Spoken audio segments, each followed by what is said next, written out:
All right, so let's start from the beginning. This script spent a lot of time on the blacklist, and two of you were there from the very beginning. Yes, you two. Yeah. Talk about how this project started. Sure. It started in the fall of 2009 when Nora and I read an article in which then Prime Minister Gordon Brown apologized on behalf of the government for the treatment of Alan Turing during and in the aftermath of World War II. And our first reaction was surprise because we'd never heard of Alan Turing before. And we immediately started researching his story and found it incredibly compelling and moving, and made it our sort of mission to see if there was a way to make it into a film. So from there, it was a matter of finding source material. Obviously, an apology isn't enough upon which to base a film. So we did some research, and we found the biography that was used for the stage play, Breaking the Code. So we figured that was a fairly good resource. We found out the rights were available, and I happened to be going to London to meet.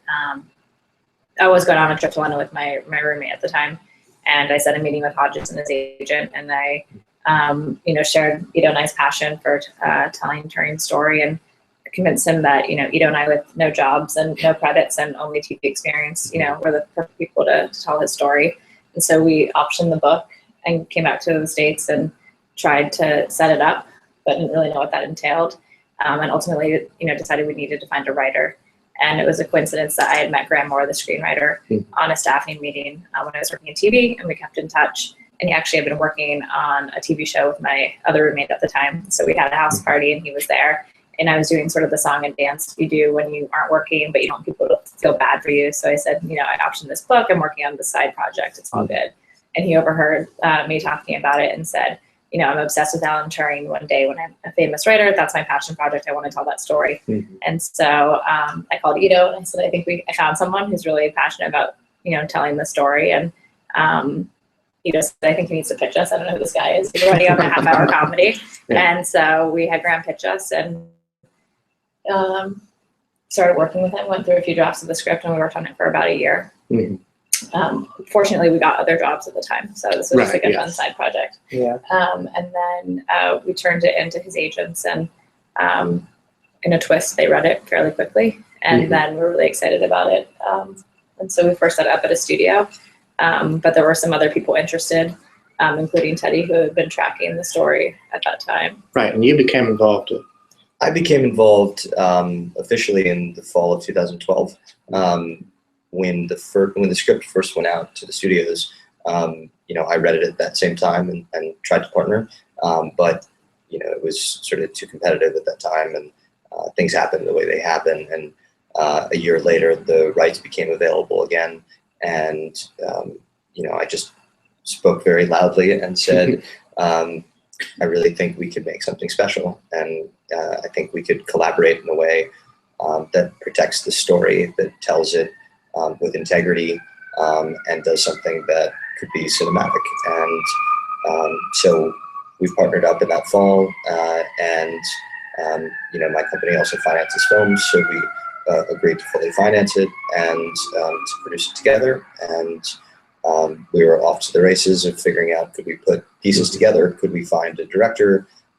Could we find talent? And, obviously the screenplay had a profile, but it also had a history. And I think we had to really make sure that we didn't make, that every decision we made was made based on, a core underlying belief that somebody coming onto our project had to be passionate. They had to feel like this was not a job, and they needed to understand what we were trying to achieve, telling the story. And we were lucky, incredibly lucky, to be able to do that, sort of across the board.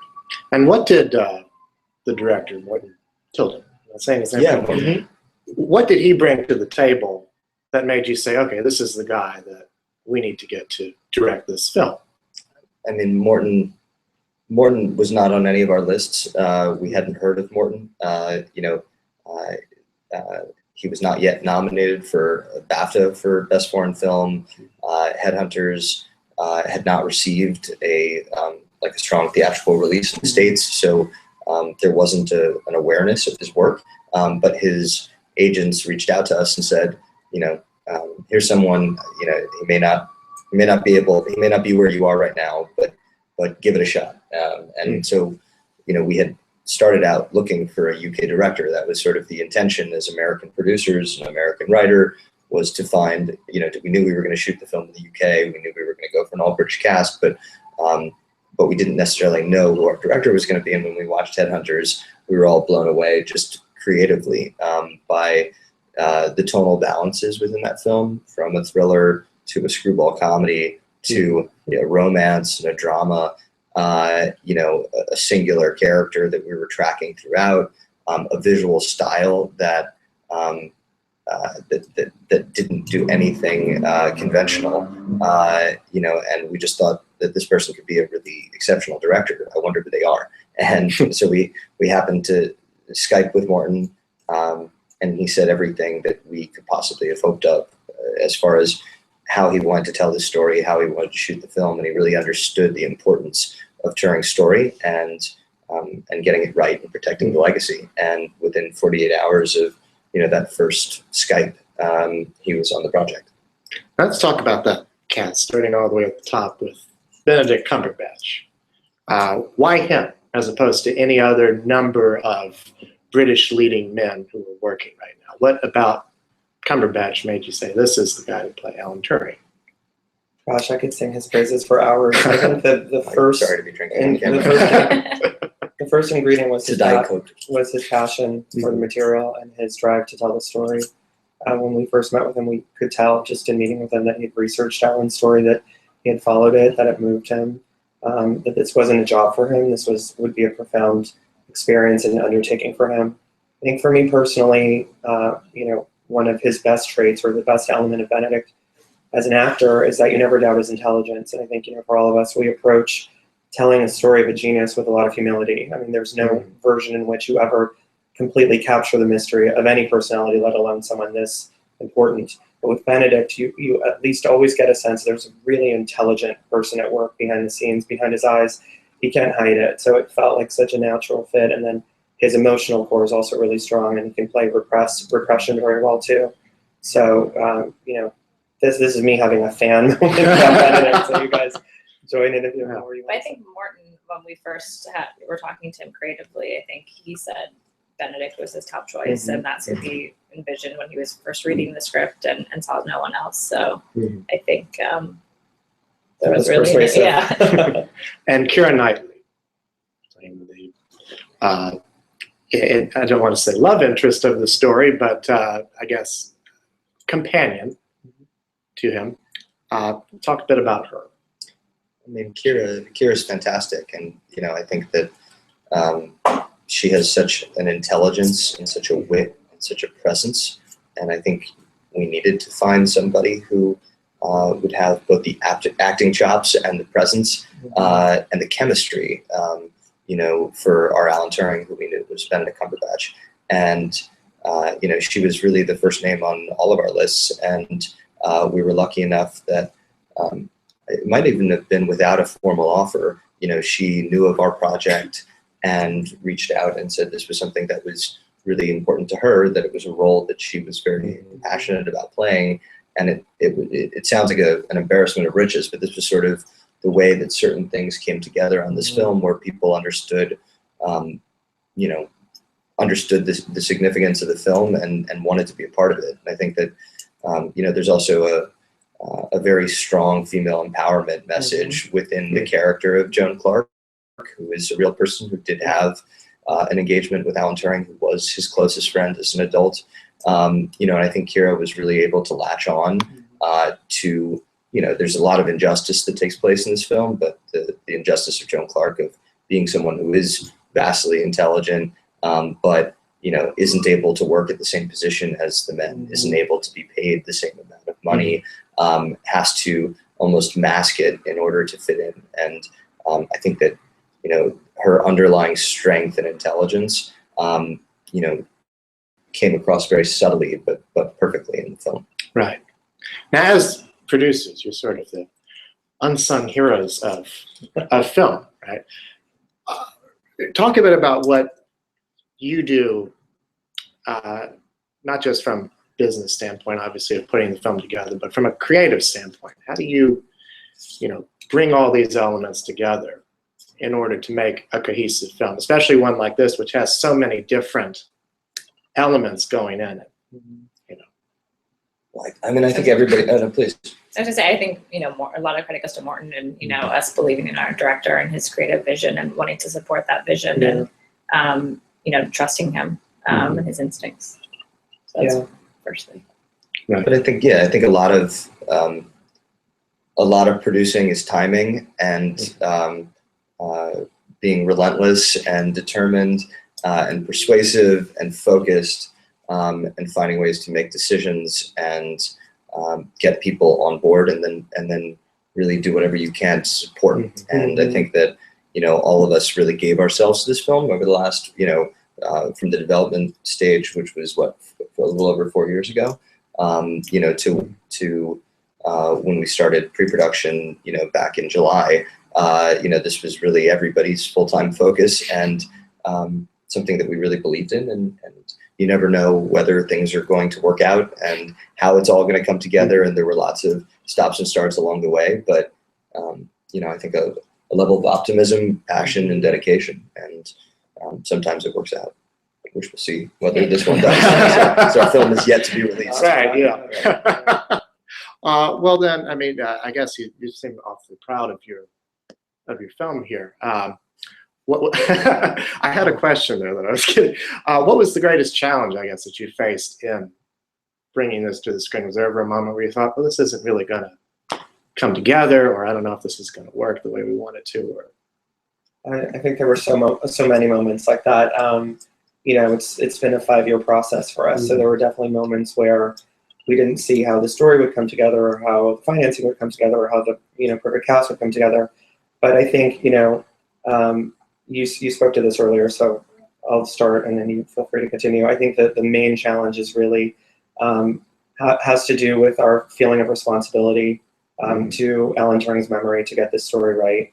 I think that's been sort of the abiding interest for us, is a strong feeling of doing right by him and taking a story that should have reached more eyes and ears and propelling it forth. So that's sort of the challenge that I would say we faced throughout, and I hope we did right by him. You want to talk about the screening? I'm just gonna volunteer, Teddy. No, look, I mean, I think there's myriad production related challenges that we faced. Trying to find an interesting one for that. But I think our greatest difficulty was really trying to do something about a true person based on true events, with living family members and an already I would say too small but growing legacy, and find a way to do that story justice. And I think that when we got on the ground in London, we reached out to and were able to bring some of them in to meet with Benedict and meet with our director and come and be a part of the shoot, be on set. And but ultimately you never know whether you're going to make something that is going to make the family happy or not. And we were lucky. We screened for, I think it's 26 members of the Turing family who loved the film and said it did his legacy justice. And that was sort of like the best burden removed, or not removed, but the greatest. Thank you very much. That's why I shouldn't be talking ever. I want to ask one more thing. It's about the message that's conveyed at the end of the film about Turing's conviction for being a homosexual at a time when that was illegal in Britain. Can you talk about the significance of telling that story in today's world, for today's audiences who may not be aware of what was going on at that time? I mean, that's so important. I mean, that's the great tragedy of this man's life, is to have cracked the Enigma code in World War II, not been able to tell anybody about it, to be basically the founder of computer science, artificial intelligence, morphogenesis, and then in the early 1950s, lose his security clearance, lose his professorship, be prosecuted and convicted for gross indecency simply because he had an intimate relationship with a man,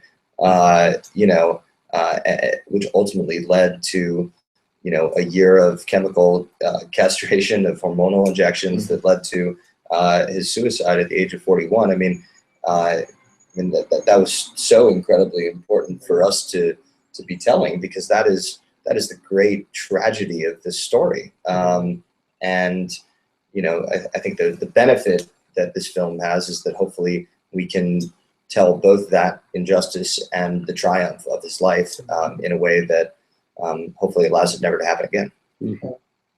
And I will say, just to add on to that hopefully that message still resonates today, because I don't think we still don't have equality for the LGBT community. There are places all around the world where it's still illegal to be gay. So I think that this message is still as important as ever, and it's not just something that happened in the past. It doesn't have ramifications for people today. Well, thank you so much. Thank you. Thank you. Bye, Google, YouTube.